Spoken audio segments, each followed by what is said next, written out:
asato ma sadgamaya tamaso ma jyotirgamaya mrityurma amritam gamaya. Om Shanti Shanti Shanti. Om, lead us from the unreal to the real, lead us from darkness unto light, lead us from death to immortality. Om, peace, peace, peace. Namaste, everybody. Today we are very happy and honored to have with us a distinguished visitor, one of the most brilliant young minds, a young monk of our order traveling from India. He's on a lecture tour in America. Ayon Maharaj. I have known him for several years, ever since he joined the order, and I always felt he was destined for great things. An extraordinary mind, a highly qualified academician, philosopher. He has studied German philosophy in Berkeley University, has gone on to study in Oxford University, the University of Berlin. A wide-ranging study across Western philosophy and Eastern philosophy. And a very good monk. Holy Mother used to say of such monks, Hati dat shonai badha. Ivory with gold inlaid work. You know, ivory is precious in itself, but you put gold inlaid gold work, it becomes even more precious.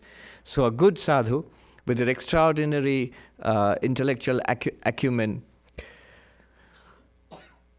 The subject today is actually, it stems from an original work which he has just completed, Sri Ramakrishna's philosophy, especially Sri Ramakrishna's views on the harmony of religions. Ayon Maharaj has just written a book, Infinite Paths to Infinite Reality, and it was released last month by Oxford University Press. Significant work. I was just reading recommendations from professors from Cambridge University, from Oxford University. One calls it a groundbreaking work, and another one, I think very aptly, he says that it will become central to our understanding of Sri Ramakrishna in the future. I always felt that the enormous significance of Sri Ramakrishna's philosophy has sadly not been duly acknowledged and explored and studied and written about by the academia worldwide.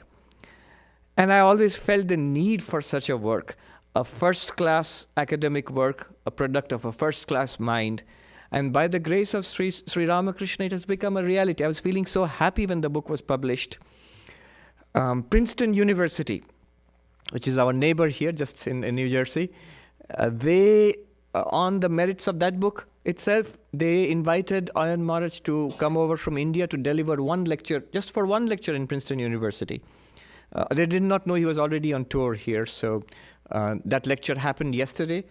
He went to Princeton University, gave the talk there, and it was very well received. So he has very kindly agreed to come here and to speak to the Vedanta study group today. We have been studying the Mandukya Karika. Today's talk is on the harmony of religions, and especially Sri Ramakrishna's approach to that. I'll let Ayon Maharaj speak for his work, exactly what is the theme of the work, and especially today's talk. He will speak to you at length at first, so please hold your questions till the very end. There will be a Q&A session. We are recording this for uploading on the internet. So thank you, Ayon Maharaj, and thank you all again for coming. Thank you, Ayon Maharaj. Sthapakaya cha dharmasya sarva dharmasvarupine avatara varishtaya Ramakrishnaya te namaha. I'm honored to be here today. Thank you all for coming. And it's especially a great honor because Swami Sarvapriyananda, I was very fortunate to have had him as my acharya in training center in Belumad in India for 2 years, just before he came to the US. So it's my great good fortune to have him, and I'm honored that he invited me today to speak to you all. And I'm impressed that I see so many faces here, because there was a homework assignment for today. I don't know how many of you done it, but I asked you to read the first about 4 pages of the first chapter of my book, which Maharaj just mentioned, Infinite Paths to Infinite Reality. I hope you did read those first few pages, but even if you didn't, hopefully you'll be able to understand. What I'll do is summarize the main points of this first chapter of my book. The chapter is long, and as he pointed out, it's an academic study, but I'll try to explain the ideas in a simple way that should be comprehensible to everyone, and I welcome questions at the end. So the title of the chapter is Sri Ramakrishna's Harmonizing Philosophy of Vijnana Vedanta. Okay, so first of all, just a show of hands, how many of you have read at least part of the Gospel of Sri Ramakrishna or Kathamrita? Okay, I mean almost everyone, so I'm happy to see that. So that'll give us all a kind of common foundation on which we can discuss and talk. So if you've read even a few pages of the Gospel, you'll find that Sri Ramakrishna had this inimitable way of explaining the most difficult spiritual ideas in philosophical truths with homely parables, stories, analogies, all sorts of literary devices. He was a great artist, actually. He had this gift for explaining difficult ideas in a simple way. But there's a danger there. When we read the Gospel, we might be tempted to think, well, everything is very simple. I understand everything. But in fact, there's almost infinite depth behind any one of his teachings. And the person who understood this best was his chief disciple, Swami Vivekananda. And that's why I start my introduction with an epigraph, a quotation from Swamiji, from Swami Vivekananda, who said, one can write shelves of philosophical books on the basis of any one of Sri Ramakrishna's teachings. This is literally true, because I've only just written one book, and I've only scratched the surface. Okay, so what I'm going to focus on today then is one particular question. What is Sri Ramakrishna's overall philosophical worldview? Okay? This is not a simple question. It's not an easy question to answer. And in fact, so far, different scholars of Sri Ramakrishna, and there have been scholars both in the West and in India, they've answered this question in different ways. So before I start explaining and defending my own interpretation, I want to just lay out for you the 3 main ways that Sri Ramakrishna's philosophical worldview has been interpreted. So I call the first approach the sectarian approach. I don't mean that in a negative way, but I say that because many scholars have tried to argue that Sri Ramakrishna's worldview can be explained in terms of one of the traditional Indian philosophical traditions. The majority of scholars adopting this approach argue that Sri Ramakrishna was fundamentally a traditional Advaita Vedantin along the lines of Shankaracharya and his followers. Who are some of these scholars? Well, in our order, one of our former vice presidents, Swami Omkarananda, another great Swami Dhireshananda, a great Bengali scholar named Dinesh Chandra Bhattacharya, Swami Pragyanananda, a disciple of Abhedananda, and many more, claim that Sri Ramakrishna was basically an Advaita Vedantin, in Shankara's sense. But there's controversy, because in the original Bengali edition of the Gospel, the Sri Ramakrishna Kathamrita, the author is Mohandranath Gupta. We say Sri Ma, okay, Gupta. He not only recorded dialogues between Sri Ramakrishna and his visitors, but he would sometimes kind of chime in with his own opinions, very humbly, but he would kind of say, this is what I think. So in one place in the Kathamrita, he says, you know what, I don't think Sri Ramakrishna was an Advaita Vedantin. He wasn't a Mayavadi, meaning he didn't think the world was unreal. And then he mentioned Sri Ramakrishna, one of his favorite teachings is that you don't get the full weight of the bale fruit, a special Indian kind of fruit, unless you take the whole thing. If you remove the seeds, you don't get the full weight. To illustrate that we should also accept the world as a real manifestation of God. And so on that basis, Mohandranath Gupta, the author of the Gospel, says, so I don't think Sri Ramakrishna was an Advaita Vedantin. He was a Vishishta Advaitin. He followed the school of Ramanuja. So he also falls under this first sectarian approach, because some people say Sri Ramakrishna was an Advaitin. Mohandranath Gupta says he's a Vishishta Advaitin. There are other scholars, especially some Western scholars, including Jeffrey Kripal, the notorious Jeffrey Kripal, And Walter Neville, who's actually, he was a very good scholar. He's still living. He wrote a really important article in 1976 where he argued that Sri Ramakrishna's philosophical worldview is better understood in terms of a Tantrika worldview than in terms of Advaita Vedanta. And he makes a fairly persuasive case for this. And the main argument is that Sri Ramakrishna accords ontological reality to Shakti. And on that point, I actually agree with him. I'll explain that in more detail later. But so he also, these people also fall under the sectarian approach. They want to say that he's more of a Tantrika. He followed Tantra.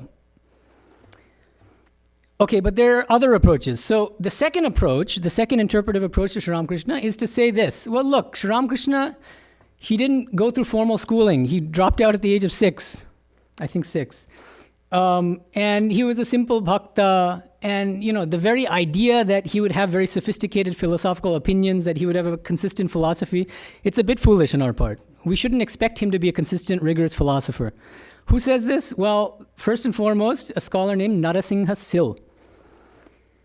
And also in several places, Aumyo Shen, a historian in India.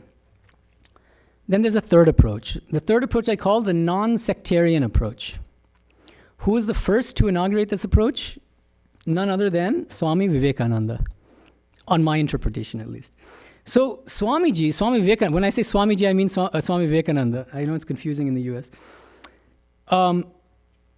He said that he asked, what is Vedanta? Vivekananda asked. And he said, Vedanta is the Upanishads and the Bhagavad Gita and the Brahma Sutra. He said this repeatedly in the complete works. You'll find it. And those are collectively, those 3 texts are called the Prasthanatraya, the 3 pillars of Vedanta. I'm sure most of you know that.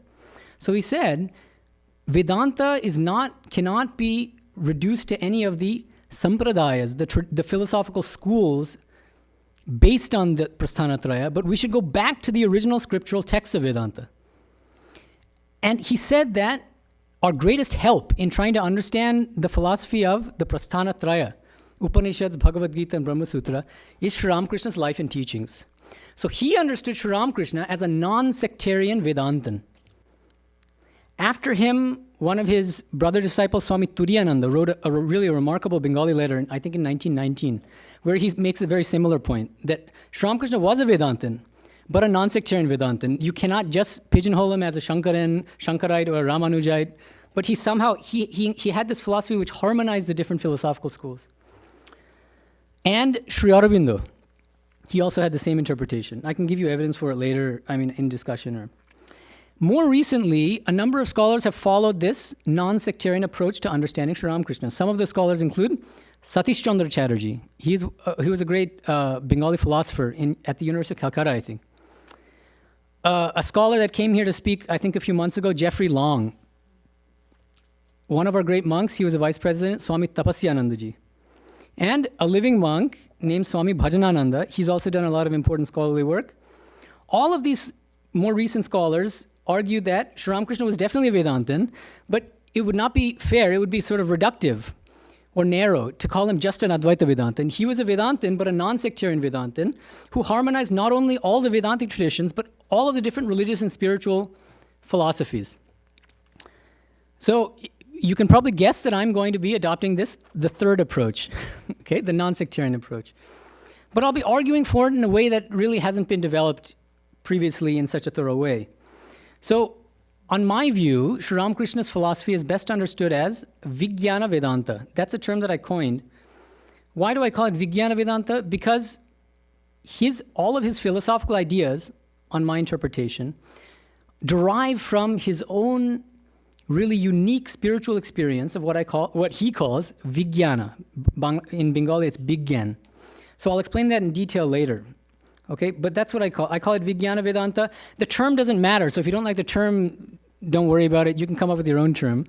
So Bhajanananda calls Sri Ramakrishna's philosophy integral Vedanta. Satish Chandra Chatterjee calls Sri Ramakrishna's philosophy Samanvayi Vedanta, harmonizing Vedanta. The term doesn't matter, but the ideas do, right? What are the fundamental doctrines of this non-sectarian Vedanta? That's what I'll try to explain today. Okay, why do I adopt? The first question is, why? Is it arbitrary for me to prefer the third approach over the first two? What's wrong with the first approach or the second approach? Well, I'll say it very briefly. I developed this in more detail in my chapter. The first approach, remember, is a sectarian approach. The main problem I have with this approach is that it's Procrustean. What I mean is, when you read Sri Ramakrishna's teachings, when you read about his life, what you find is that he was too great and too expansive to be contained in any one particular philosophical school.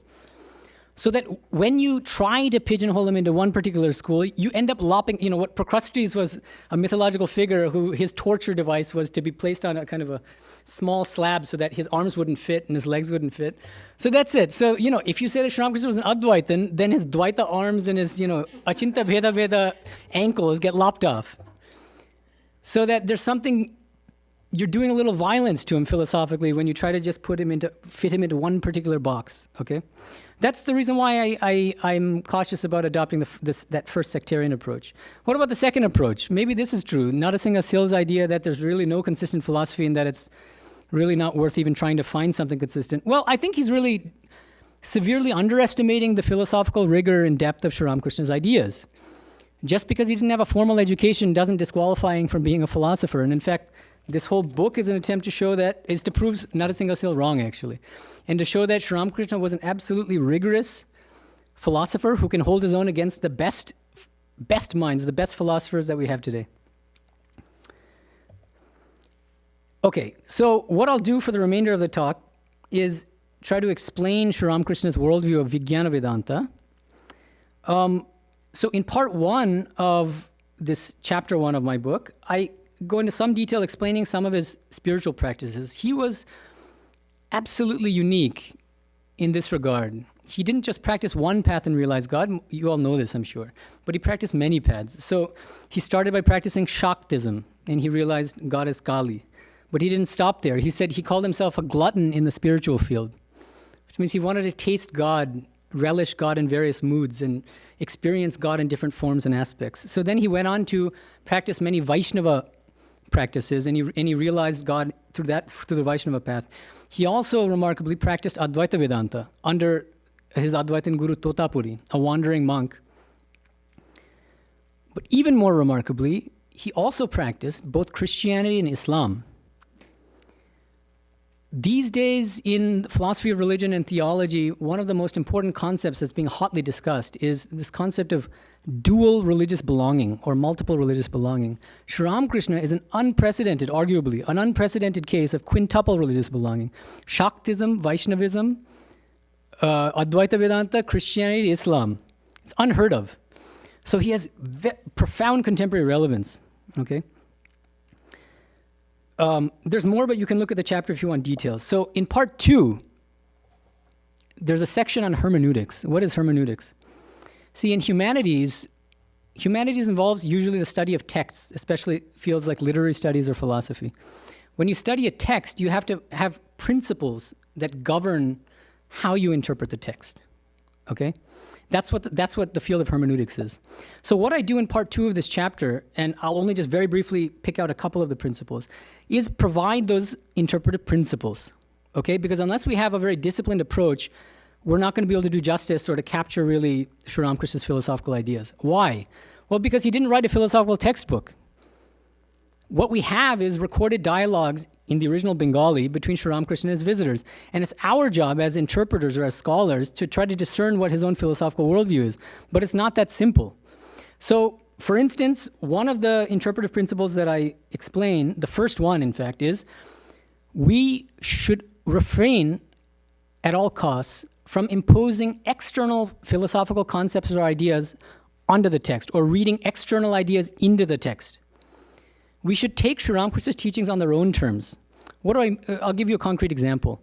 There's a tendency, especially among Advaitic interpreters of Sri Ramakrishna, to use terms and concepts from the philosophy of Advaita Vedanta. Like, what are some of the great ones? Like Paramatika and Vyavaharika, empirical and absolute levels of reality. Like the famous rope-snake analogy. Sri Ramakrishna never once uses the rope-snake analogy. He never once uses the terms Paramatika or Vyavaharika in the original Bangla. But we have this tendency to kind of impose these terms. That's a no-no if you're trying to faithfully interpret Sri Ramakrishna's teachings. Another interpretive principle, this is quite interesting. See, Sri Ramakrishna, he was actually, we don't give him credit for this usually, but he was profoundly aware of many different philosophical traditions. He even had a book called Muktiyota Shadon by Bipin Bihari Ghoshal, which is a compilation of texts from many different Indian philosophical schools. He was actually quite knowledgeable. So what he would do in his teachings he would, in a very subtle way, refer to many of these different schools. But then the question arises, well, he's mentioning this school, but does mentioning the school make him a card-carrying member of that school? Again, I think it would be a mistake to just jump to that conclusion. So I'll give you one example of this. I'm reading from the book, a quotation from the Gospel. What he says on October 26th, 1884, he says, listen carefully, "In the light of Vedantic reasoning, the world is illusory, unreal as a dream." So the Advaitins in the audience will be very pleased. Sri Ramakrishna was an Advaitin. "The Supreme Soul is the witness, Sakshi, the witness of the three states of waking, dream, and deep sleep." This is Pakka Advaita Vedanta. Just after that, he says, but for my part, I accept everything, Turiya, and also the three states of waking, dream, and deep sleep. I accept all three states. I accept all, Brahman and also Maya, the universe, and its living beings. This is it's so easy to misinterpret this. He starts by saying the Jnanis say X, and then you say, oh, okay, so he's a Jnani, and he immediately says, no, but I don't accept this. I accept this view, which is that actually I accept a different kind of Advaita Vedanta, which encompasses within it all the jivas, all the souls, and the entire universe, okay? So when you find verbal cues like, but for my part, but I disagree, or but I accept this, then you know that he's cluing you into the fact that this is his view. So you have to be very careful as a reader of the Kathamrita, of the Gospel, to look out for these kinds of verbal cues, what I call verbal cues. That's just the tip of the iceberg. If you want details, just please look at part 2 of that chapter. I just wanted to give you a little summary. Okay, so that's all preparation for part 3, which is the longest section of the chapter. And if you are patient, you might be able to read the whole thing carefully. I'll just summarize. What I do is I summarize what I consider to be the 6 main tenets of Sri Ramakrishna's philosophy of Vijnana Vedanta. Now, the first tenet is this, that there are 2 fundamental stages in spiritual experience. He calls them Jnana and Vijnana. And I'll just read a really crucial passage where he explains this. He says, "The Jnani gives up his identification with worldly things, discriminating not this, neti, neti. Only then can he realize Brahman. It is like reaching the roof of a house by leaving the steps behind one by one. But the Vijnani, who is more intimately acquainted with Brahman, realizes something more." I'll read the original Bengali because it's important. "Kintu Vijnani jini bishesh rupe tar songe alap koren, tini aro kichu darshan koren."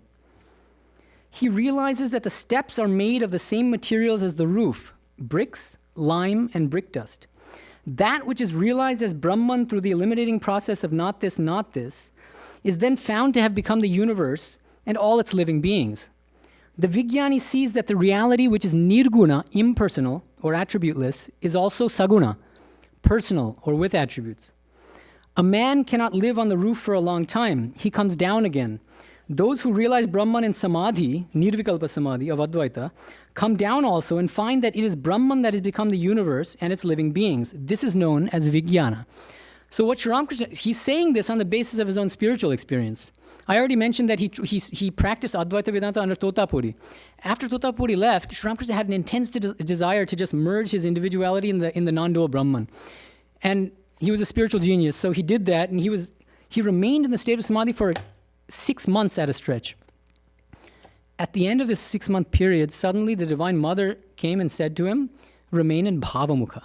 Bhavamukha, it's very hard to translate. Some people say it's remain on the threshold of consciousness, or on the threshold between the 7th and the 6th planes, the absolute and the relative, between the impersonal absolute and the personal God, okay? For my purposes, what's important is that Bhavamukha is basically a synonym for Vijnana. And I'm not the first to argue this. Swami Tapasyananji has also made a similar point. Okay, so on the basis of his own spiritual experience, he taught this, that he first had the Advaitic experience of Nirvikalpa Samadhi, of non-dual impersonal Brahman. And then he felt the divine command to come down. And then when he came down, he saw that actually that same Brahman has become, in the form of Shakti, the personal God, has become this entire universe. So that the ultimate reality is not only nirguna, but also saguna. It's not only personal, but also impersonal. Okay? Okay, and there are several places in the Kathamrita where he very clearly contrasts the worldview of the Jnani, the Advaita Vedantin, from the worldview of the Vijnani, which is his own position. He said that the Jnani looks upon the world as dhoka tati in Bangla, which means a framework of illusion. The famous formula of Advaita is Brahma Satyam Jagat Mithya, and he's just echoing that.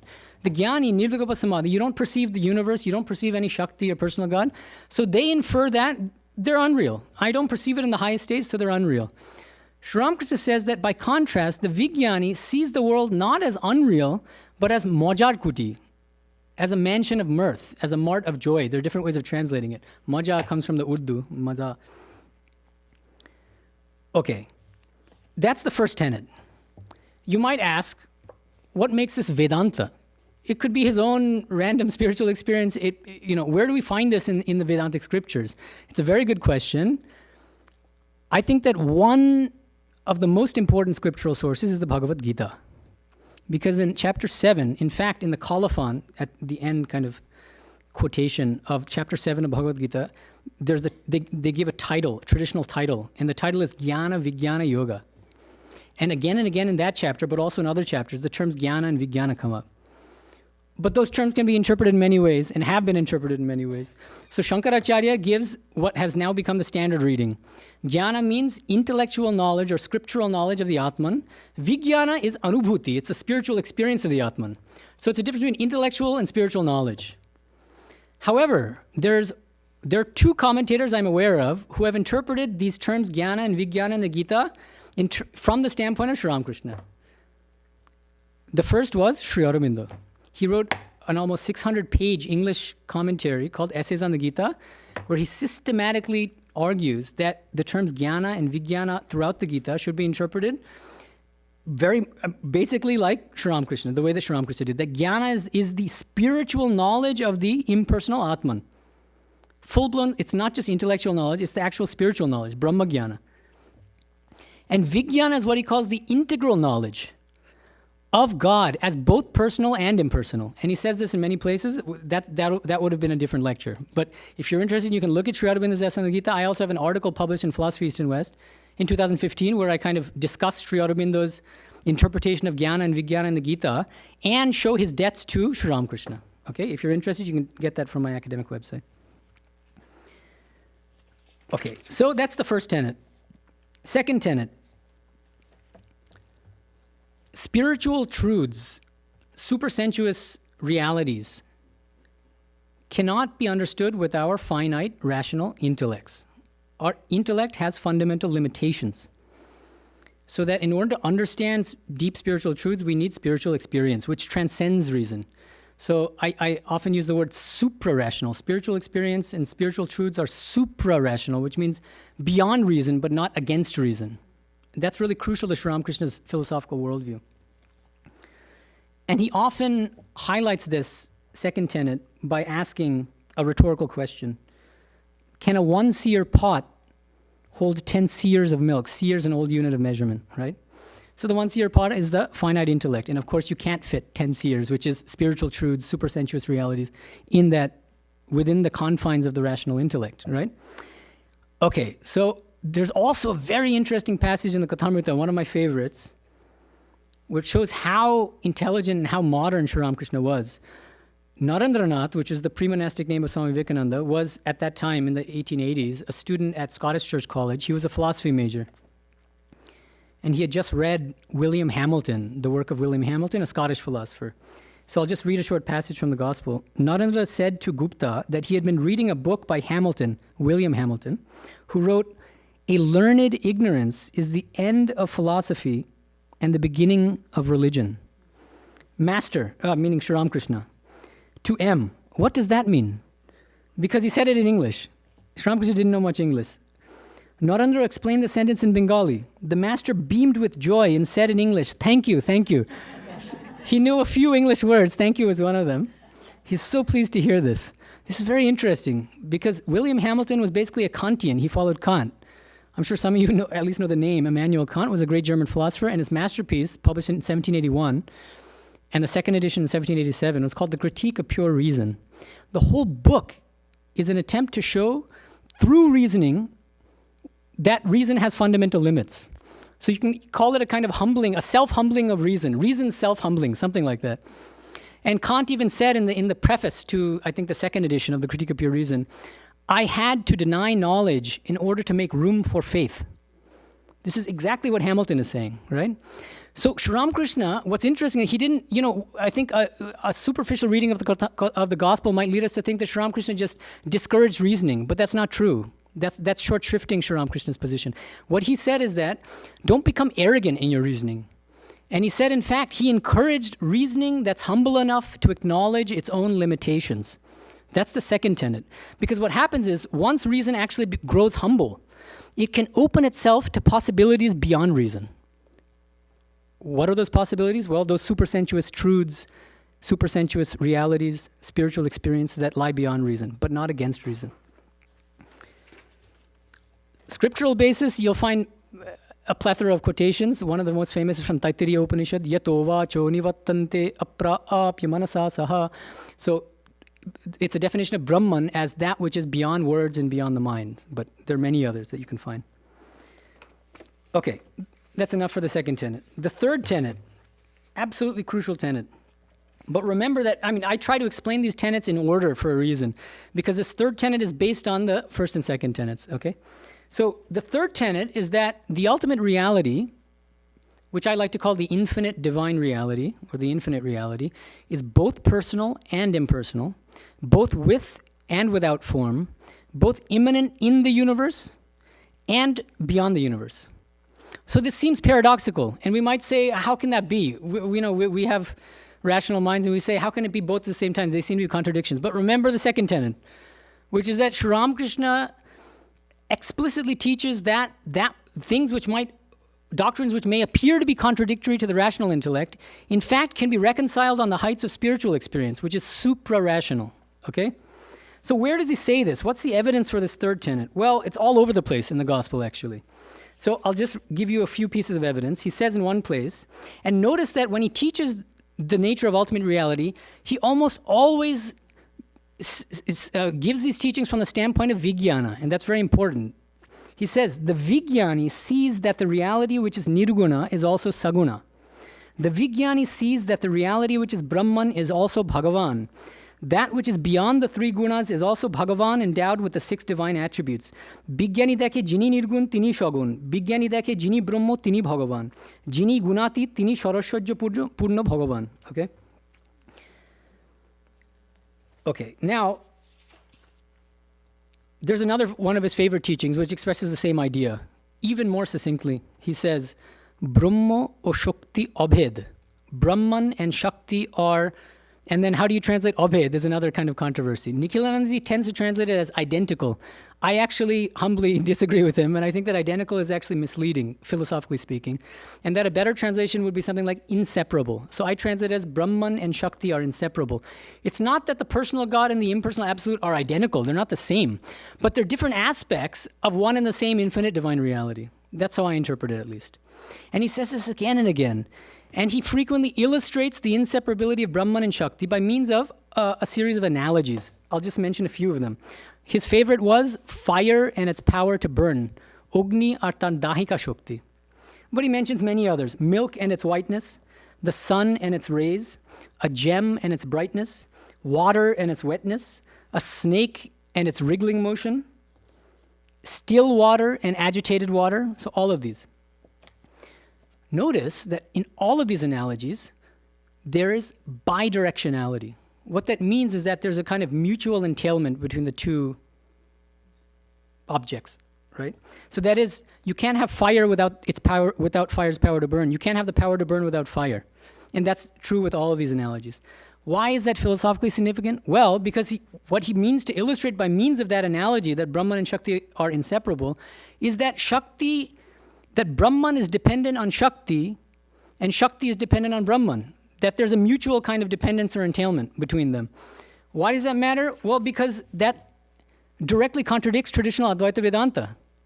Because according to traditional Advaita Vedanta, there isn't a bidirectional dependence relation. In fact, Brahman is not dependent on Shakti, but Shakti is ontologically dependent on Brahman. Shakti is basically what Advaitins call Saguna Brahman, the personal God. Personal God is ultimately unreal. So it's not, Brahman, the Nirguna Brahman, the impersonal Brahman, can never be dependent on Shakti, according to traditional Advaita Vedanta. But Sri Ramakrishna is clearly saying that there's a bidirectional dependence relation. Brahman is dependent on Shakti, Shakti is dependent on Brahman. Okay? Okay, I think that's enough. Okay, so now in terms of scriptural basis, Sri Ramakrishna himself says in one place in the Gospel, he says, the Vedas teach that God is both with and without form, both personal and impersonal. So he says it himself, and he gives us a kind of clue, but you'll find it all over. In fact, if you read the Upanishads, the Bhagavad Gita, you'll find references all over the place to the personal God, usually called Ishvara or Isham in Mundaka Upanishad. In Shvetaswara Upanishad, you'll find many references to Ishvara. Of course, you'll also find many references to the impersonal Brahman or Atman all over the place in the Upanishads. So you find both, but you never find, arguably, that they're subordinating, that these scriptures are subordinating one to the other. They seem to just accept both, very naturally, the reality of both. And so that would be arguably scriptural support for Sri Ramakrishna's third tenet. The fourth tenet. The fourth tenet is this. You might, at this point, think that, so Ayon Maharaj is interpreting, he rejects the view that Sri Ramakrishna was an Advaitin. That would be false, actually. Sri Ramakrishna was an Advaitin. But what I'm encouraging you to think about, or to be open to, is that there isn't just one form of Advaita Vedanta, but there are multiple forms of Advaita Vedanta. And I would distinguish two forms of it, okay? One is along the lines of Shankaracharya and his followers. And I'd call that a world-denying Advaita Vedanta. Why do I call it that? Because from the ultimate standpoint, from the Paramatika standpoint, the world doesn't exist. And it never existed. It's called Ajatavada, which means the universe, there was never any universe. It's because of ignorance that I'm talking to you now, etc., etc. Okay. Now, Sri Ramakrishna's Vijnana Vedanta is also Advaita Vedanta, except that it's what I would call a world-affirming Advaita Vedanta. What I mean by that, as I mentioned before briefly, is that he still believes that there's only one ultimate reality. What is that ultimate reality? The impersonal, personal, infinite reality, which, in the form of Shakti, actually, really, 100% actually manifests as this world and all the living beings in this world. That's still Advaita, because this world is not different from God. It actually is a form of God. The jivas, the individual souls, are not different from that infinite reality. They are also forms of the same infinite reality. So it's Advaita, but it's a world-affirming Advaita, which, if you know something about Indian philosophical schools, I would argue comes much closer to Kashmiri Shaivism, a certain Tantrika tradition, than to Shankara's Advaita Vedanta, which is a kind of, it excludes the world in jivas from this Advaitic reality. The Advaitic reality is Nirguna Brahman, and it does not encompass the world or jivas. Okay? And Sri Ramakrishna, in one place in the Kalamrita, actually says that he's an Advaitin, except in this world-affirming sense. He says it here. He says, the Bhakta also has a realization of oneness. Ekakar Gyan is the original Bangla. Ekakar Gyan.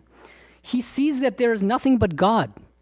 Instead of saying that the world is unreal like a dream, he says that God has become everything. He makes it absolutely clear here that he is an Advaita Vedantin, except that it's one that includes this world. Brahman, he says in Bangla, Brahmai Choturbinshi Tattva Haichan. Brahman itself has become the 24 cosmic principles. Where do we find this in the scriptures? Again, I'd refer you to Sri Aurobindo's Essays on the Gita, because he makes a beautiful case that the Gita actually is an Advaitic text, but he calls it in a polemic against, he likes poking Shankara. So he calls the Gita, he says that the Gita teaches what he calls real Advaita. Okay, he says, the Gita teaches real Advaita, the utmost undividing monism which sees the one as the one even in the multiplicities of nature. And he points to examples like 7:19 of the Gita, where the famous shloka, Bahunam Janmanam Ante Jnanavan Mam Prapadyate Vasudevaha Sarvam Iti Samahatma Sudullabaha. So this is, Sri Aurobindo claims, this is the Vijnani's realization that Vasudeva is everything. God has become everything in the universe. That is Advaita. But it's one that affirms the world as a real manifestation of God. Fifth tenet. According to Sri Ramakrishna, the Vijnani is in a unique position on the basis of his spiritual experience to descend from what he calls the Nitya to the Leela, and again to ascend from the Leela to the Nitya. What does he mean by these Sanskrit terms, which are also in the Bangla? Nitya is the eternal, impersonal, absolute, or Brahman, which is realized in Nirvikalpa Samadhi by Advaita Vedantins and by others who have that experience. The Leela, it's hard to translate, but it's often translated as divine play. The Leela is the divine play of Shakti in the form of this entire universe and all the living souls, the individual souls in this universe. Okay? And now what he says is that the Jnani only accepts the reality of the Nitya. The Vijnani accepts the reality of both the Nitya and the Leela, and therefore, and he or she, Vijnanis can be she, enjoy going back and forth, shuttling back and forth between the Nitya and the Leela. How do we know that he thinks the Leela is real? Because he says it directly. Mohandranath Gupta asks him, so this world is unreal, right? And then Sri Ramakrishna says, Leela Shotto, Leela is real. So Swami Tapasanaji, he had a way of putting things. He said that Sri Ramakrishna replaced the traditional Advaitic paradigm of Satya Mithya with the Vijnani's paradigm of Nitya Leela. So traditional Advaitins will claim that, as that famous formula is, Brahma Satyam Jagat Mithya. Brahman alone, the impersonal Brahman alone is real, and the world is consequently unreal. Sri Ramakrishna says, no, nothing is unreal. The Leela is also real, and the Nitya is also real, and the Vijnani enjoys moving back and forth between these two planes of consciousness, and he puts this point using a beautiful analogy of a flute, which I'm sure many of you are familiar with. He says, while the Jnani, the Advaitin, the traditional Advaitin, produces only a monotone on his flute, the Vijnani creates waves of melodies in different ragas and raginis. Why should I produce only a monotone when I have an instrument with 7 holes? Why should I say nothing but I am he, aham brahmasmi, the famous Advaitic formula? I want to play various melodies on my instrument with 7 holes. Why should I say only Brahman, Brahman? I want to call on God through all the moods, through Shanta, Dasya, Sakhya, Vatsalya, and Madhura. These are all different Vaishnava bhavas, moods, for communing or relating with God. I want to make merry with God. I want to sport with God. So here we get the Vijnani bhava coming out. He has the Brahma Jnana, but he doesn't want to just remain immersed there. He knows the Leela is also a real manifestation or expression of Shakti, which is itself real, according to the third tenet. Remember the third tenet. Okay. So I covered, was that the fifth tenet that I covered? Oh no, fourth, right? Okay, where is the fifth? Here's the fifth. Oh, okay, anyway, okay, I'll give one more tenet and then I'll open it up to questions. So, okay, final tenet is this. It's religious pluralism, which is, I think, what Sri Ramakrishna is most famous for. Sri Ramakrishna said that various religious and spiritual paths are all equally effective paths to salvation or to God realization. Okay? And this is a revolutionary doctrine. It's what I talked about yesterday at Princeton University. And a lot of the scholars there were sort of kind of startled by the originality and the depth of that idea because they hadn't heard of it before. There are other theories of religious pluralism, but it's open to a lot of criticisms, especially John Hick. He's one of the most famous Western theorists of religious pluralism, and he's come under attack for different reasons. But Sri Ramakrishna's theory of religious pluralism is much less vulnerable to the kind of standard objections that Western scholars have made to some of the dominant theories of religious pluralism dominating the academy.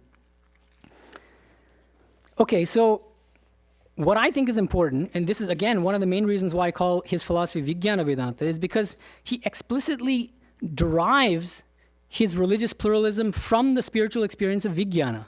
How do we know this? Well, okay, most of us, when we're asked what did Sri Ramakrishna teach, we might give the standard formula, Jotomot Totopot. In fact, that statement never occurs in the Gospel. Anywhere in the 1,200 pages in the Gospel. He probably said it, but it was recorded elsewhere. But he does say many things like Mot Pot. Doctrines are so many paths. Anantamot, Anantapot. Infinite doctrines, infinite paths to the same goal. But I think that among all of these teachings about religious pluralism, the most philosophically profound is the following teaching, which comprises the epigraph, the opening quotation to this book. He says, in the original Bangla, Tini onanto, patho onanto. God is infinite, and the paths to God are infinite. Why do I like this so much? Well, because that one short statement shows how he derives religious pluralism from his Vijnana-based ontology or conception of God as the impersonal, personal, infinite reality. Because God is infinite, there are correspondingly infinite paths to reaching God. It's a kind of logical argument based on the nature of God itself, or himself or herself, however you want to think of God. Okay? He illustrates this religious pluralism using a parable. And it's quite interesting, and I'll read it, even though it's quite long. And some of you know it, but it's worth dwelling on a little bit. He says, once a man entered a forest and saw a small animal on a tree. He came back and told another man that he had seen a creature of a beautiful red color on a certain tree. The second man replied, when I went into the forest, I also saw that animal. But why do you call it red? It is green. Another man who was present contradicted them both and insisted that it was yellow. Presently, others arrived and contended that it was gray, violet, blue, and so forth and so on. At last, they started quarreling among themselves. To settle the dispute, they all went to the tree. They saw a man sitting under it. On being asked, he replied, yes, I live under this tree and I know the animal very well. All your descriptions are true. Sometimes it appears red, sometimes yellow, and at other times blue, violet, gray, and so forth. It is a chameleon. The Bangla is bohurupi. And sometimes it has no color at all. Now it has a color, and now it has none. In like manner, one who constantly thinks of God can know God's real nature. He alone knows that God reveals himself to seekers in various forms and aspects. God is personal, saguna, as well as impersonal, nirguna. Only the man who lives under the tree knows that the chameleon can appear in various colors, and he knows further that the animal at times has no color at all. It is the others who suffer from the agony of futile argument. So there are a few things that are very philosophically significant in this parable. I'll point to just two features of it. The first is that, notice that the chameleon's colors are not in any way inferior or less real or less true than the colorless chameleon. It wouldn't make sense to say that. The chameleon without colors is the real chameleon and the red chameleon is not, or somehow less so. It's weird, right? That's one key point. What do we draw from that? We can draw that this also shows a difference between Sri Ramakrishna's worldview and Advaita Vedanta. Because Advaita Vedanta is clearly privileging philosophically Nirguna Brahman, which corresponds to the colorless chameleon, the impersonal absolute. The second feature of this parable, which is significant, is this really remarkable man sitting under the tree. Because who does that represent? The Vijnani, right? Because it's the Vijnani alone who is in a unique epistemic position to see the chameleon assuming all these different colors and no color at all. Only he or she can perceive God in God's infinitude as not only personal, assuming different personal forms which correspond to all the different colors, red, blue, violet, gray, but also as impersonal, the colorless chameleon, right? So the Vijnani is, notice that the Vijnani is the one instructing those people who see only one limited aspect of God, right? So it's that Vijnani who says, no, you're all right actually, but you all have partial or limited views of the ultimate reality. The reason why I'm telling you this is because I've seen, not me, but the Vijnani like Sri Ramakrishna, I wish I had. The Vijnani sees not only the impersonal Brahman, but also has realized different personal aspects of the same infinite reality. They're not different gods or different ultimates. It's one ultimate with different forms and aspects. That's what the Vijnani realizes. Okay, so I think I'll just sum up. Sri Ramakrishna's Vijnana Vedanta, there are four main features that I want you to take away. Number one is that it's profoundly and deeply non-sectarian. It means that his whole approach is to harmonize rather than to kind of sort of like station himself in any one tradition. That's not his attitude. It doesn't go with his bhava, and it also doesn't accord with his manifold spiritual experiences, his spiritual gluttony, as he called it, right? So that we, as interpreters of Sri Ramakrishna, we should honor his non-sectarianism and avoid the impulse to kind of force him into any one particular philosophical tradition. The second point is his understanding of the ultimate reality. According to Shankaracharya, the ultimate reality is only nirguna, from the ultimate standpoint. But really, ontologically, it's only impersonal. According to Sri Ramakrishna, the infinite reality is really and truly both personal and impersonal and beyond both. Aro kotoki, he would say. Abar kotoki in Bangla. Both nirguna and saguna. The third point, the status of this world and the individual souls in this world, you, me. According to Shankaracharya's traditional Advaita Vedanta, this world is ultimately unreal. I've already pointed this out several times. According to Sri Ramakrishna, this world is not unreal, but a real manifestation of Shakti, which is itself real. That was the previous tenet. Because Shakti is real, the world is also a real but impermanent manifestation of Shakti. And finally, fourth and finally, according to Shankaracharya, only one spiritual practice is a direct path to moksha. What is that one's path? Does anyone know? Jnana Yoga. Yeah, the path of knowledge. It's called Jnana Yoga. Jnana Yoga alone, Shravana, Manana, Nididhyasana. You hear the scriptural teaching that you are Brahman. You reflect on that teaching that you are Brahman. And you meditate or contemplate or deeply try to internalize or assimilate the teaching that I am Brahman. That's Advaita Jnana Yoga. That alone, according to Shankaracharya, leads to moksha. What is Sri Ramakrishna's view? Well, I think it's not that. I think he says that all four yogas are direct and independent paths to moksha. That formulation I just used is actually not, Sri Ramakrishna himself doesn't say it directly, but his chief disciple does. Swami Vivekananda says that word for word in Karma Yoga. In his interpretation of the Gita, actually, Sankhya Yoga Upratagbalah Pravadantina Panditaha. There's a verse in chapter 5 of the Gita which says that fools alone think that Sankhya and Yoga are different paths. And Swami Vivekananda, generalizes that statement and says, see, this is the Gita telling us that all four yogas, Karma Yoga, Jnana Yoga, Bhakti Yoga, and Raja Yoga, are all direct and independent paths to moksha.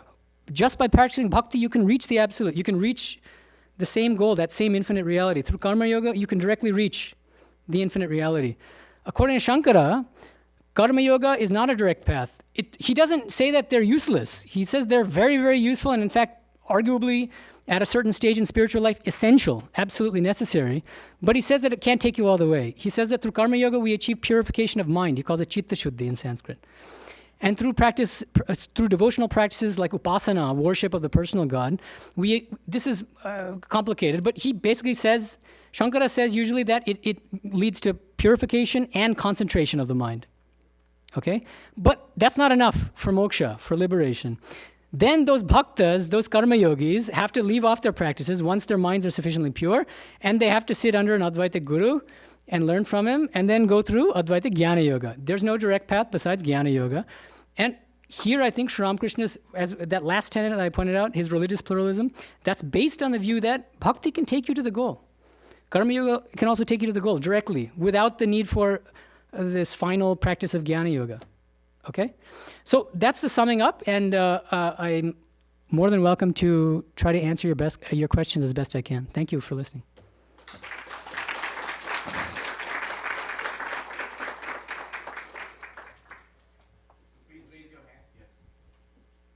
Yeah. Namaste. Maybe just a comment. The word you use, not the mithya, you used as unreal. But what Swamiji keeps Oh, this will be fun now. Okay, yeah. It's not, we understand Yeah, it as yeah. it's not a different reality than Brahma. It's Yeah. not unreal. It's the same reality as Brahman, Yeah. which is pretty much everybody agrees to that. Right? Even Shankara's Advaita also, what you see is an appearance doesn't mean that it's unreal. Okay. But Yeah. again, in your thesis, Yeah. it's like it is Yeah. unreal versus Yeah. Okay, good. So this is a good question. He's asking, is it accurate to interpret mithya or mithyatva in Advaita Vedanta as unreal or unreality? And my answer is yes. I think it is accurate to interpret it. And it's a long discussion, and we have to look at Shankara's commentaries and a lot of things. But at the end of the day, I think any true follower of traditional Advaita Vedanta has to maintain that the ultimate metaphysics of Advaita Vedanta is Ajatavada. This world never was. How much more do we need to establish the unreality of the world than that? If the world never was, it can't be real, surely. Now, if we want a scriptural support for this, we can look at a scriptural statement like in the Chandogya Upanishad, one of the most famous. Sarvam kalvidam brahma, sarvam kalu idam brahma. all indeed is Brahman. Okay?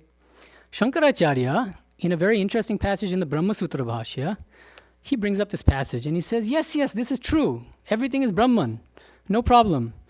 Prapancha pravilapanatham, he says.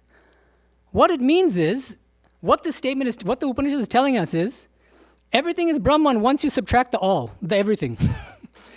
This is how he interprets it. He's saying, what the Upanishad is saying is that there's only Brahman. The all doesn't exist. All is not. Brahman alone is. This is the way that Satish Chandra Chatterjee puts Shankara's interpretation of Sarvam Kalvidam Brahma. And I'm leaving it to you guys. How plausible do you find this as an interpretation of Sarvam Kalvidam Brahma? Wouldn't a more literal or direct or face value interpretation of the statement be along the lines of Sri Ramakrishna's Vijnanavada, Vijnana Vedanta, which is everything is actually Brahman. This world of names and forms, those names and forms themselves are real manifestations of Brahman. Shankara's approach is to say, the world of names and forms is Brahman once you subtract names and forms, meaning the entire world. What's left is Brahman. You see, so Shankara's approach is to explain that everything has Brahman as its ultimate substratum, but that what's above that substratum, that the kind of phenomena that manifest or appear from the substratum, is 100% unreal. But it's a complicated discussion that involves interpreting text. But I challenge any of you to show me that traditional Advaita Vedantas do not subscribe to Ajatavada at the end of the day, which is that this world never was. And in that case, how can it be real? Thank you for the question. Any other questions? Okay, so how about you, and then from the front? Yeah. I am thinking that real and unreal, like living phenomenon without spiritual touch, that is unreal means it is real when it has touch with spirituality. Yeah, great. Thank you, yes. More or less, then it is unreal. Yeah, this is great. So good. You're bringing up a very important point, and you're actually, in a very simple way, alluding to a lot of the internal disputes within the very broad tradition of Vedanta, because Vedanta does not mean Advaita Vedanta. There are actually 11, 12, 13, you can count in different ways. There are many different traditions within Vedanta. The only tradition of Vedanta which subscribes to the Advaitic view that the ultimate reality is only impersonal is Advaita Vedanta. All the other ones are theistic. They believe that the ultimate reality is personal. Okay? And what these theistic schools of Vedanta maintain is that this world does not have independent existence, but it has dependent existence. It's dependent on Brahman. But then these theistic schools interpret Brahman as the personal God. Ramanuja, Madhva, and many others. Nimbarka, Vallabha. So what she's pointing out is that, we can interpret the world as, but they wouldn't use the word mithya. None of the theistic philosophers say mithya. But what they'll say is that the world has no independent existence apart from Brahman. But they don't conclude from that dependence relation, that the world is unreal. Advaitins alone do. That's the cardinal difference between traditional Advaita Vedanta and all the other Vedantic traditions. The theistic Vedantic schools say that the world has only dependent existence on Brahman. It only exists because Brahman exists, but that it's still a real manifestation of Brahman. They may not all say that it's a manifestation. I think Madhva is careful not to. But they'll at least say that it's actually real. It's real but dependent on Brahman. Advaita says it's dependent on Brahman and therefore unreal. And that seems to me to be a crucial philosophical difference. Please. And then you, I think, yeah. Along the same lines about what is real and unreal, my understanding is that it's not about something being a fantasy or something that's not real. What is not real by interpretation is what keeps changing. And that's Good. So this is another good point. So what she's saying is that, what I understand by unreal is that something is impermanent or changing, right? In flux. So great. And again, this is great. So let's go to the Gita, because in the Gita chapter 9, we have a statement, Anityam asukham lokam imam prapya bhajasvamam. Having come to this anityam asukham lokam, this impermanent, ever in flux, an unhappy world, this world devoid of happiness, you should worship me, Krishna is saying to us, to all of us, poor souls. And now, there are two different ways of understanding or interpreting this anityata, this impermanence of the world. One is that it's impermanent but real. And that's what I take Sri Ramakrishna's view to be. That's also how theistic Vedantins understand the status of the world. It is anitya, it's impermanent, but it's real. Advaita Vedantins say it's it's impermanent and therefore unreal. They argue from the impermanence of the world to the unreality of the world in a way that the other Vedantic schools do not. It's a matter of choice, but what I'm arguing is that Sri Ramakrishna's very principled choice was to plump for that latter view, which is that it is anitya. Don't get attached to the pleasure of this world. But when you see rightly as a Vijnani, you'll realize that that very world that you rejected in the past is in fact a real manifestation of the blissful Satchidananda. And you? Yeah, Namaste, Maharaj. Namaste. Sri Ramakrishna is considered an avatar of Vishnu. So he's infinite like God. So I'm thinking that infinite labels apply to him, or we should not apply any labels to him in that context. So I'm wondering why they're trying to categorize. Okay, so this is another very interesting point. She's asking, well, if Sri Ramakrishna is infinite, maybe the very attempt to label him as having any kind of philosophy is dangerous or misguided, and that maybe we're better off just not labeling his philosophy at all. That's a perfectly valid worry or concern, and you might do that. And as I said, I don't put much stock in the term. Actually, you can just call it blank, or Sri Ramakrishna's philosophy, or just Sri Ramakrishna. In fact, one of the Bengali words that many devotees of Sri Ramakrishna use, and monks especially, to refer to Sri Ramakrishna is ananta bhavmoy. He is a god of infinite, or a spiritual man of infinite moods, of infinite sort of states. And so maybe we can call it a philosophy of anantata, a philosophy of infinitude. In fact, several people have objected in the past, not here, but that, well, why restrict it to Vedanta? And that's a good question. And especially there's one friend of mine who loves Kashmiri Shaivism, and he says, well, then you're excluding Kashmiri Shaivism. I don't mean to exclude anything. In fact, Swami Vivekananda referred to our monastic order and to the whole ideology of Sri Ramakrishna as a non-sectarian sect. So it's in that paradoxical sense that I mean he's a Vijnana Vedantin, that he subscribes to the philosophy of Vijnana Vedanta. It's a kind of philosophy, a label for a philosophy that transcends all labels. That's at least what I intend. And if you find the label misleading, drop it. But I'm challenging you to think about what the tenets of his philosophy is, in any case, whether or not you like to label it. Thank you for the excellent question. Anyone else? Yeah, please. And then you in the... Yeah, first you, and then we'll go backwards. In your interpretation, is it that there is a contradiction between Shankara's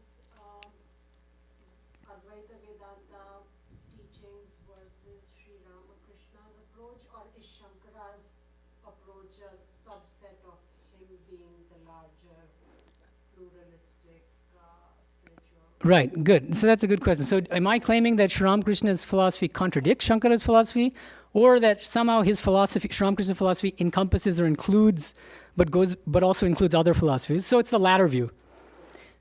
Yeah. But I want to add the clarification that there's a tendency, especially among followers of Sri Ramakrishna and Vivekananda, to be a little intellectually lazy and say that, yeah, all philosophies are true.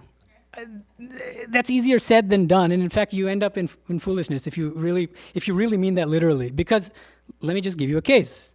Shankara says the ultimate reality is only nirguna. What does Ramanuja say? The ultimate reality is only saguna. And then when we say Shankara and Ramanuja, yeah, we accept both philosophies, then you're just saying you're stupid. Because the ultimate reality cannot be only nirguna and only saguna at the same time. You're just expressing your own stupidity by saying that.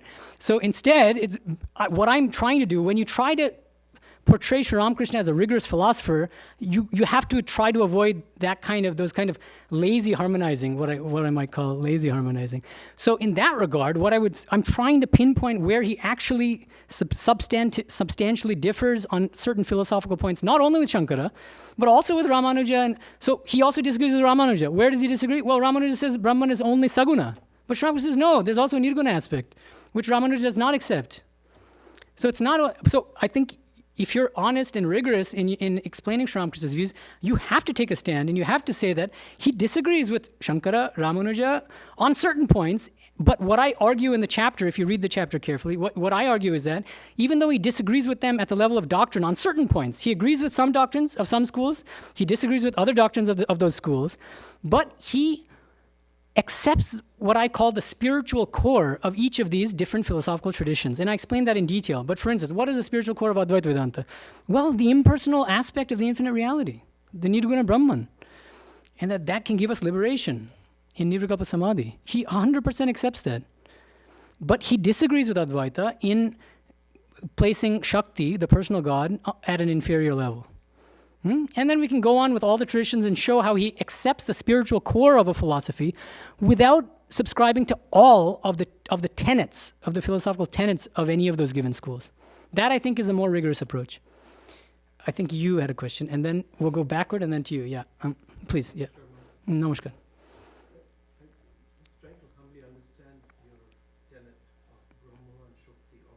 It's not mine, but Sri Ramakrishna's, yeah, right. It's Sri Ramakrishna's tenet, Brahma Shakti Abhed. Yeah, mutual dependence, right. That sort of implies that one cannot exist without the other also. Yes, definitely. And yet, in the non-dual, complete non-dual Yeah, realm, yeah, there is no manifestation of Shakti. correct. So then how isn't that a contradiction? Great. So this is also an excellent question. This man is asking, well, on your interpretation of Sri Ramakrishna's teaching, Brahman and Shakti are abhed, inseparable. You're saying that there's a mutual dependence of Brahman and Shakti. But in the state of Nirvikalpa Samadhi, the highest state for Advaitins, we don't perceive Shakti, which suggests that Shakti is unreal. So in response to that, what I would say, and what some other scholars have already said, like Swami Tapasyanandaji, in his Introduction to Bhakti Schools of Vedanta, where he explains his kind of non-sectarian interpretation of Sri Ramakrishna, he says this, well, wait a minute.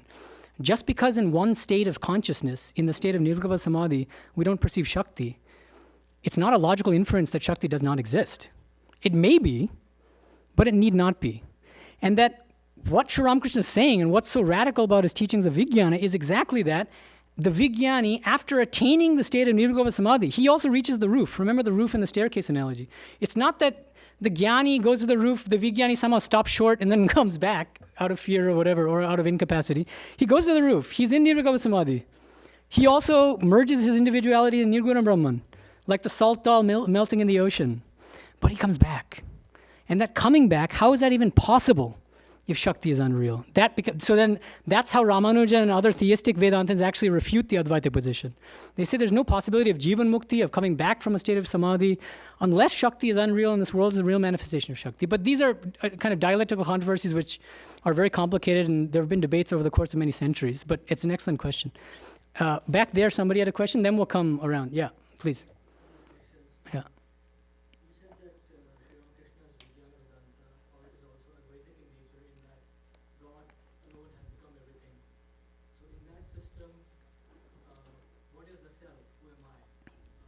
Yeah, what is the self according to Vijnana Vedanta?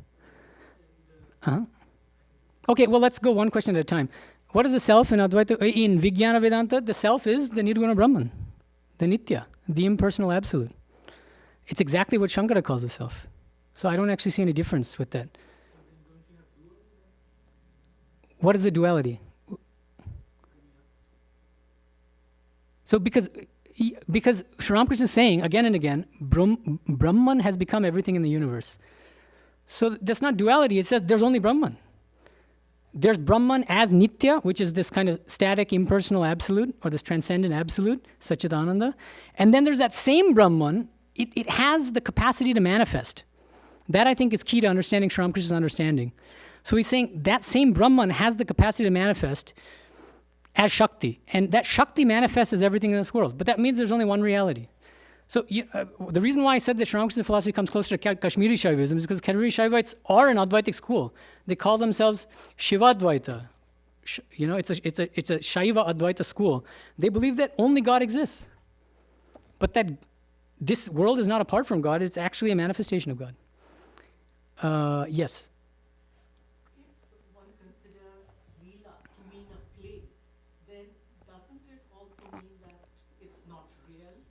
Okay, so doesn't the language of play imply unreality? I think no. Just because the kids are playing doesn't mean the game they're playing is unreal. Advaitins might draw that conclusion, but remember her question earlier. Somebody here asked the question, doesn't impermanence imply unreality? And that's, well, arguably no. I think most people don't think impermanence implies unreality. Advaitins do, but there's been healthy philosophical debates about these issues for many years. And you're free to kind of take the position you think is more realistic, but I certainly don't think there's a good philosophical argument for arguing from impermanence to unreality. I made a table. I'm a craftsman. I make a table, and then I destroy the table. Can I say the table never existed? No, that's not a very good argument. The table existed for the time that it was actually in existence after I made it. It was impermanent, but it was not unreal. I think that's the intuitive standpoint. It's common sense, I think. Yeah, anyone else? Okay, you and then back. Yeah, so you and then you. Yeah, again, now, my interpretation of what our Swamiji keeps.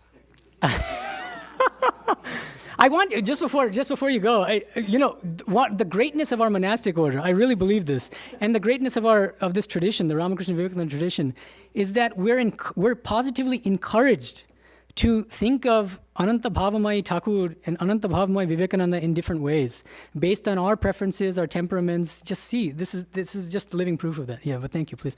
So my understanding interpretation is that Dvaita is a step towards understanding Advaita, right? It's an intermediary step. Who said, according to you, according to Sri Ramakrishna, according to Vivekananda, according to Sarvapriyananda? Or, Swamiji.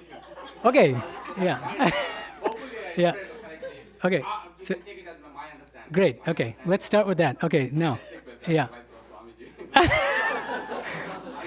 interpretation. yeah. So if that is if that's not the case, right? If that's not the case, if we think names and forms are real, Yeah, then we have to explain how. as manifestations of God. And how did they come about, right? I mean, then we have to be able to explain the creation, right? I mean, Why do we have to be able to explain? Why do we have to explain creation? Remember the second tenet. Limitations of the rational intellect. Who are we with our puny minds? Are we omniscient? Are we omnipotent? Are we this like supernatural scientists who can figure out the secrets of creation? Maybe, but I'm doubtful. But go ahead. So I always had these conversations with a lot of people. See, only Advaita, like as Shankaracharya interprets, that helps me understand, whether chicken came first or egg came first. Yeah. Okay, look. Great. Sri Ramakrishna, if he was here, he would say, great, then practice Advaita. I'm telling you the same thing. Practice Advaita. There's no problem. But the question today, the whole question was, what is Sri Ramakrishna's philosophical worldview? Not what's my favorite philosophical position or what do I think is the best philosophical position. It's what do I think Sri Ramakrishna actually believed. So that's a slightly different issue. Yeah, I think she had a question. Yeah, then please. I would like to clarify my notion about this Sri Ramakrishna and Swami Vivekananda is a concrete example. I consider Sri Ramakrishna is a Brahman, and he manifested his power via Sri Vivekananda when he gave the Chicago Bhakti. His full manifested power was within him.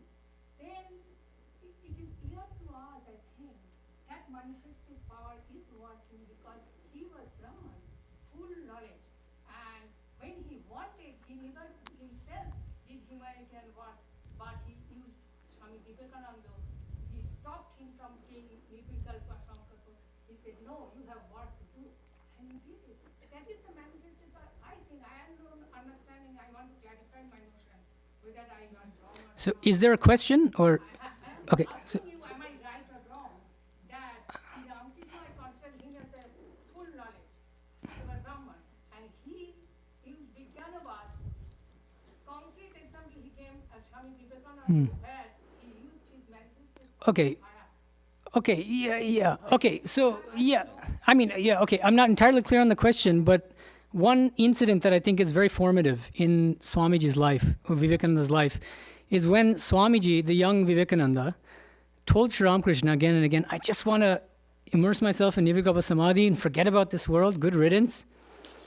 And Sri Ramakrishna said, shame on you. I thought you were great. You were destined for greatness, spiritual greatness, not name and fame, but spiritual greatness. And he said, isn't it you that sing, God alone exists in everything we see in this world? See how he invokes Vijnana here? Essentially, the way I interpret this whole incident is he's reminding Swamiji, Sri Ramakrishna is reminding Vivekananda, you're not a mere Jnani, you're a Vijnani. And then again and again in Kathamrita, you'll find that Sri Ramakrishna, even though he often he very rarely kind of criticizes other people in other paths, but here he becomes uncharacteristically a little critical of the Jnani.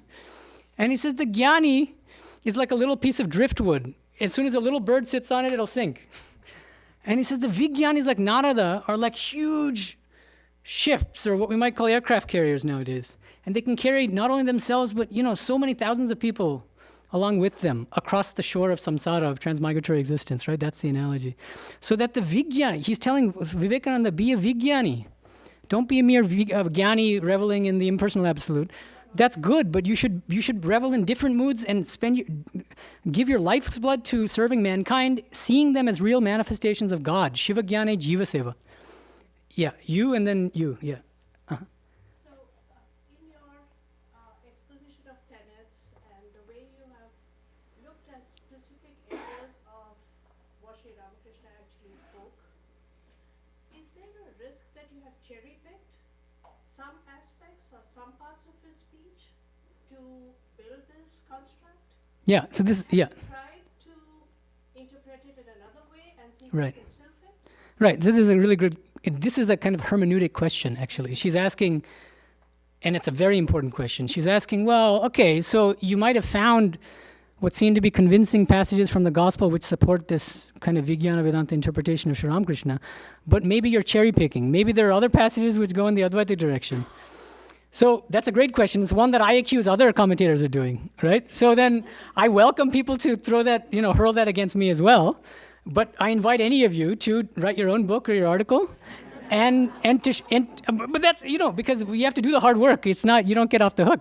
You have to show me that I cherry pick. You have to show what passages in the Gospel point in this traditional Advaitic direction. And as I pointed out, there's a passage where explicitly mentions the Advaitic standpoint that Shakti is unreal, that the waking, dream, and deep sleep states are unreal. But he says that this is the standpoint of the Jnani, but I don't accept it. I accept all four states. So that's why I have that part 2 of the chapter 1 about the hermeneutics, actually, about interpretive principles. One of them, which I didn't mention, is you have to be comprehensive in your interpretation of the texts that embody Sri Ramakrishna's teaching. So you shouldn't cherry pick. That's actually one of my interpretive principles.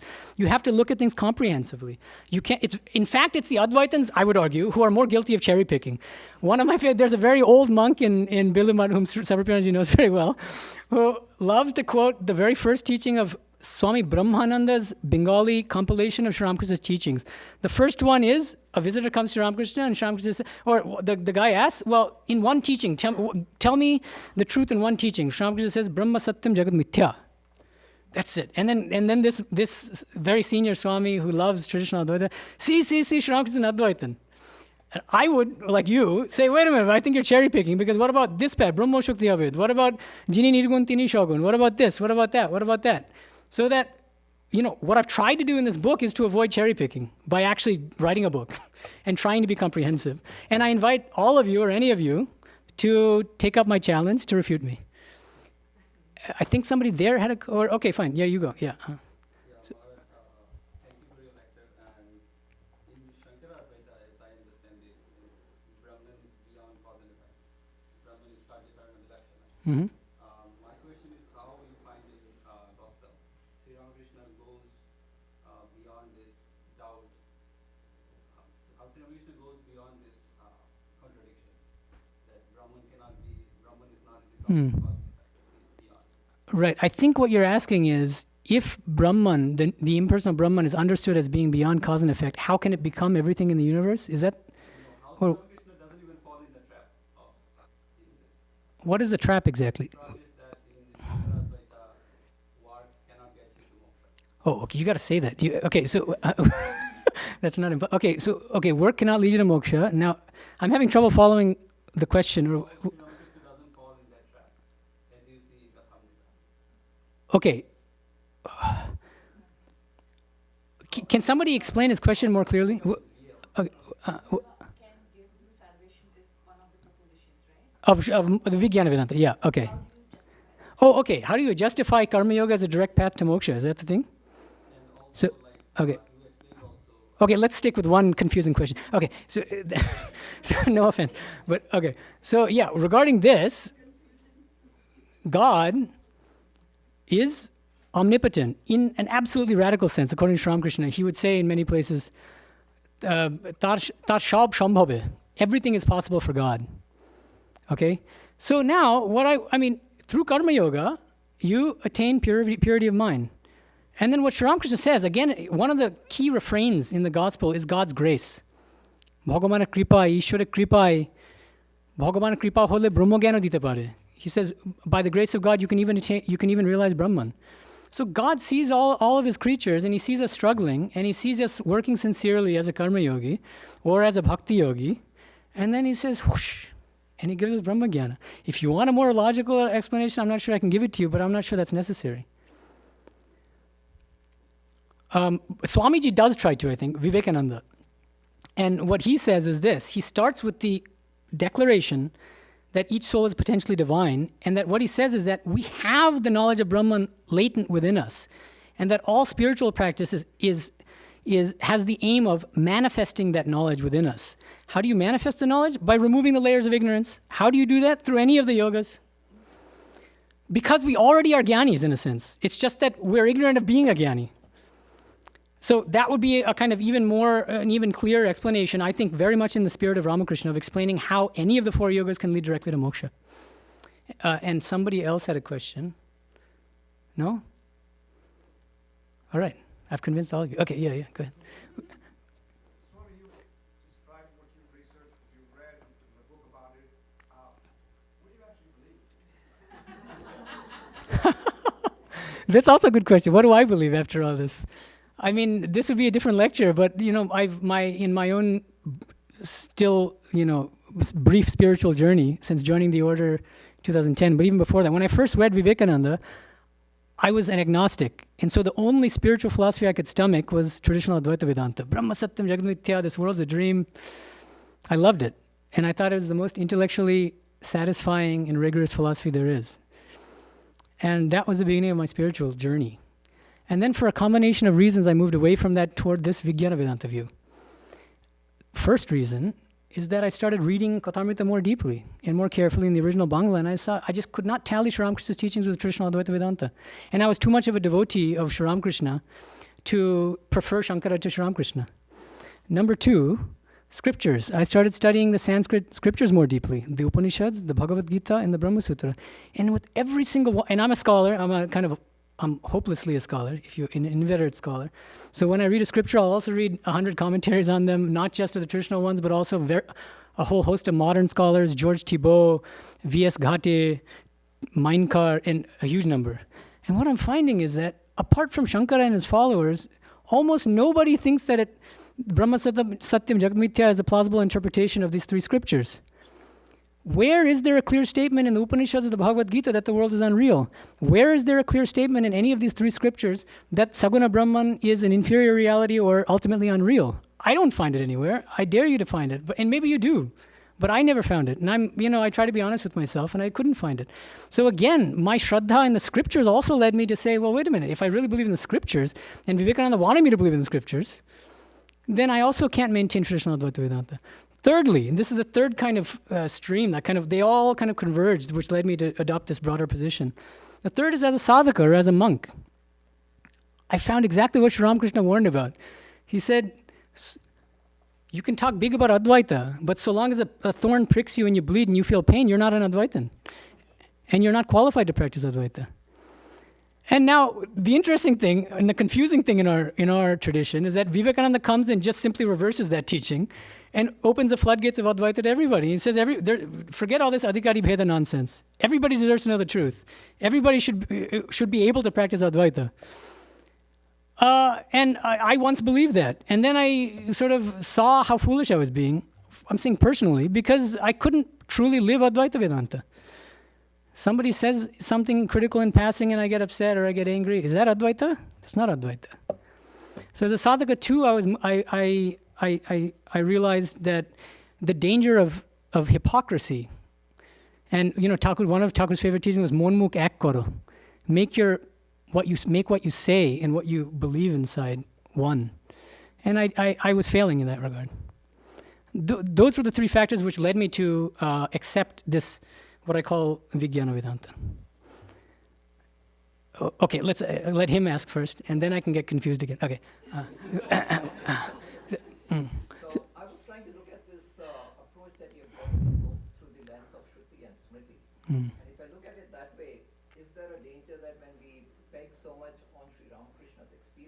and try to develop Vijnana Vedanta around it, is it a danger that it might not be timeless, as some of the Shruti elements are, which would be used for harmonizing the religions? Right, great. So your question is, well, isn't there a danger in trying to develop a philosophy based on his spiritual experiences? And I think there is a danger, and that's why I'm so careful in the book, in the chapter, to provide scriptural support or scriptural basis for all of those tenets. So that, yeah, and I kind of very briefly hinted at them here in my lecture, but if you want more details, you'll find it in the first chapter of the book. For every one of the tenets, I try to provide pointers to where in the scriptures you'll find support for those tenets. Thank you. Okay, please, now, please. You mentioned that Jnani, if he is not an avatara, he has to come back because he is dependent on Shakti. Can you, according to Sri Ramakrishna? No. Okay, there's a part of the chapter which I didn't mention, but it is important, so thank you for kind of prompting me to do that. As part of the first tenet, Sri Ramakrishna distinguishes two categories of jiva, jiva koti and ishvara koti. Jiva kotis are ordinary souls. Ishvara kotis are avataras and those who accompany an avatara, divinely commissioned beings like avatars. What he says, I think very clearly and emphatically, is that Ishvara kotis alone can attain the state of vijnana. And what he says in many places is the ordinary soul, if through great struggle, he attains Brahmajnana, the true ultimate Brahmajnana, he will leave his body within 21 days. Many people don't like this teaching, and they try to explain that it's only a kind of minor teaching or that doesn't apply to everyone, but that's not what he's saying, as far as I can tell. Argue with me, again, write an article refuting me. But what I see him saying is that ordinary souls, if they attain the ultimate state of Brahmajnana, leave their body within 21 days. And that Ishvara kotis alone have the capacity to, after attaining that state, actually come back and remain in the state of vijnana where they see everything as a real manifestation of Brahman. Anyone else? Thank you so much for the excellent and challenging questions.